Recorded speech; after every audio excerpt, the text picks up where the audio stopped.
Center for the Promotion of Private Enterprise, who joins us from our Abuja studios. Good evening to you, Dr. Yusuf. Thanks a lot for joining us this evening. Thank you. Good evening, Jumoke. My pleasure to be with you. Thank you very much.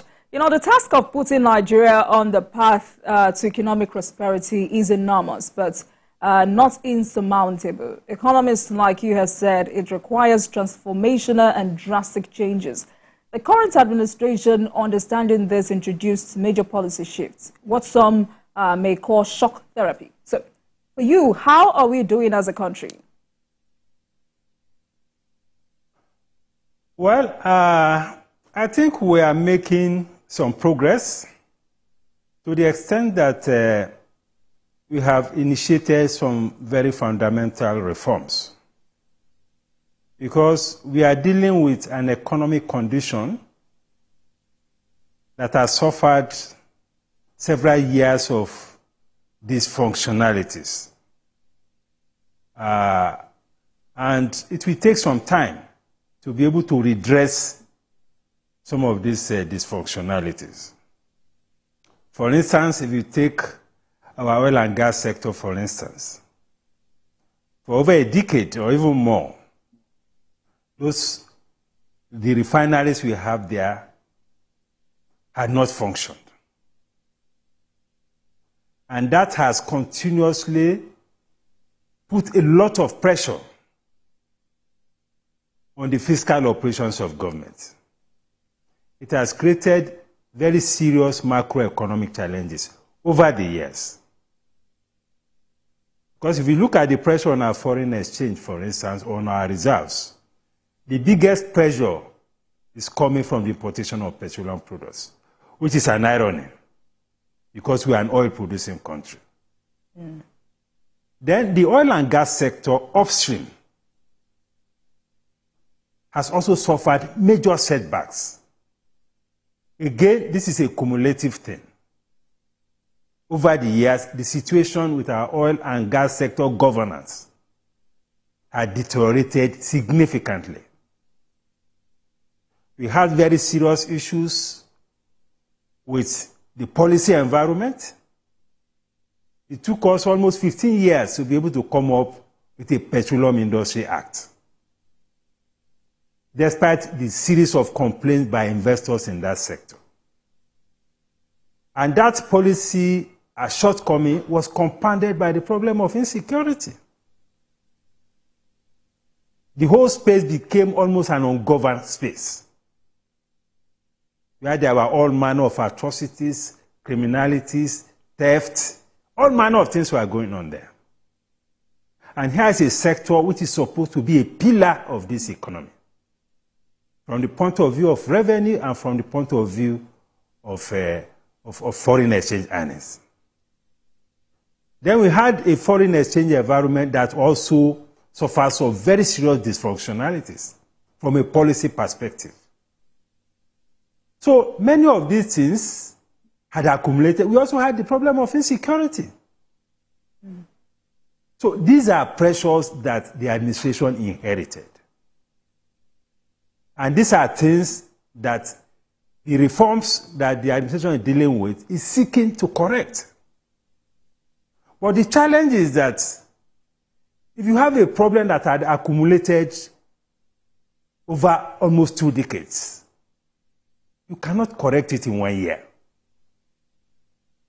If you try to do so, it will put a lot of pressure on the citizens, which is what we are witnessing now. So the reforms are good, but we need to put it in context, and we need to recognize that the citizens can only bear so much in the process of the reform. So what we need to worry about at this point is how to reduce the social cost of the reform. Many economists were in favor of the reforms, but not many of us imagine that the cost of that reform from a social perspective will be as high as it has turned out to be. And that is what economics is. So, Dr. Economics Yusuf, is social science. Are you, in other words, saying that the federal government was too hasty with some of its policies and so had caused or put so much pressure on government?